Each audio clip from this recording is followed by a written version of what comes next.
আসসালামু আলাইকুম প্রিয় লিসেনার।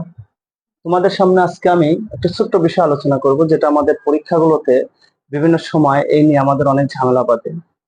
আর যারা কম্পিটিটিভ বিভিন্ন পরীক্ষায় অংশগ্রহণ করবে, প্রতিযোগিতামূলক পরীক্ষাগুলোতে, যেমন বিসিএস পরীক্ষা আছে বা বিভিন্ন অ্যাডমিশন পরীক্ষাগুলো আছে, মন্ত্রণালয়ের বিভিন্ন পরীক্ষা আছে, এই সকল পরীক্ষায় কিছু প্রশ্ন আমাদের এসে যায় সামনে, যেগুলো খুবই কমন একটা প্রশ্ন।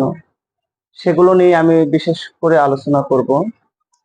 তো আজকে আমি এখানে আমাদের একটা বিষয় সিঙ্গুলার এবং প্লুরাল। এই সিঙ্গুলার এবং প্লুরাল আসলে বিষয়টা খুবই সহজ আমাদের কাছে।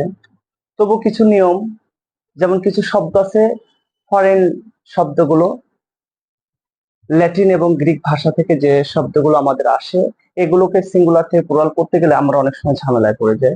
তো এই বিষয়টা নিয়ে আজকে আমি আলোচনা করব। তো এখানে কিছু শব্দ আছে যেগুলো বিভিন্ন পরীক্ষাগুলোতে, কম্পিটিটিভ পরীক্ষাগুলোতে এসেছে। তা আমরা একটু দেখি। যেখানে যেমন স্পেকট্রাম, এই শব্দটা থেকে সিঙ্গুলার থেকে প্লুরাল করতে হবে। এখানে নিয়মটা কি, আমাদের ফার্স্ট রুল, যে কোনো শব্দের শেষে যদি ইউএম থাকে, এই শব্দগুলো সব শব্দগুলো ল্যাটিন শব্দ, একটা ফরেন ল্যাঙ্গুয়েজ থেকে এই শব্দগুলো এসেছে এবং আমাদের ইংরেজির সাথে এগুলো মিশে গেছে, এবং এখানে আমাদের অনেক ঝামেলা সৃষ্টি হয়। তো আজকে আমরা সেই জিনিসটাকে বিশদভাবে আলোচনা করব এবং খুবই সহজ একটা নিয়ম বলে দেব, যে নিয়মে আমরা করলে হয়তো সিঙ্গুলার থেকে প্লুরাল করা খুবই সহজ হবে। যেমন এখানে কোনো শব্দের শেষে, কোনো ল্যাটিন শব্দের শেষে যদি ইউএম থাকে, ইউএম, তাহলে ইউএম শব্দটা থাকলে আমরা ইউএম এর পরিবর্তে ওখানে এ লিখবো, তাহলে আমাদের সিঙ্গুলার থেকে প্লুরাল হয়ে যাবে। খুব ইজি একটা নিয়ম, যে কোনো শব্দের শেষে যদি ইউএম থাকে তাহলে ইউএম কে পরিবর্তিত করে এ লিখলেই আমাদের সিঙ্গুলার থেকে প্লুরাল হয়ে যাবে। যেমন এখানে একটা শব্দ আছে স্পেকট্রাম, এই শব্দটা সিঙ্গুলার, তাহলে প্লুরাল কি হবে? স্পেকট্রা। আমরা ইউএম কে কি করে দিলাম? এতে পরিবর্তন করে দিলাম। ঠিক তেমনি আরেকটি শব্দ এজেন্ডাম।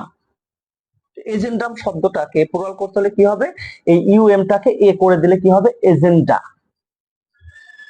তারপর অ্যালুভিয়াম শব্দটা আমাদের শেষে আছে ইউএম, তাহলে অ্যালুভিয়াম শব্দটাকে প্লুরাল করলে কি হবে? অ্যালুভিয়া। এরপর শব্দ আছে ডেটাম। ডেটাম শব্দটাকে আমরা যদি প্লুরাল করি তাহলে ডেটা। কারিকুলাম, কারিকুলা, এই যে ইউএম শব্দটা কি হয়ে যাচ্ছে? এতে পরিবর্তন হয়ে যাচ্ছে।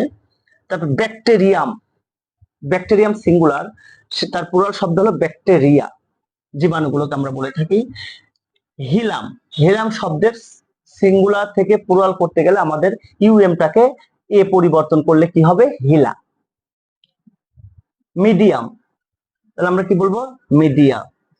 এরপর আমি তিনটা শব্দ রেখে দিয়েছি তোমাদের জন্য। একটা হলো অ্যাডেন্ডাম, তাহলে কি হবে? একটু চিন্তা করি, তাহলে ইউএম কে আমরা এ তে পরিবর্তন করব, তাহলে কি হবে? অ্যাডেন্ডা। এখানে ফোরাম, ফোরাম শব্দটাকে যদি ইউএম কে এ করি তাহলে হবে ফোরা। অপটিমাম, তাহলে অপটিমা। এরকম অনেকগুলো শব্দ আছে যেখানে ল্যাটিন শব্দ থেকে ইউএম শব্দটাকে এ পরিবর্তন করলে আমাদের সিঙ্গুলার থেকে প্লুরাল হয়ে যায়। আর এই সকল পরীক্ষা বিসিএস থেকে শুরু করে বিভিন্ন কম্পিটিটিভ পরীক্ষাগুলো এই প্রশ্নটা অনেকই আসে। Thank you listener.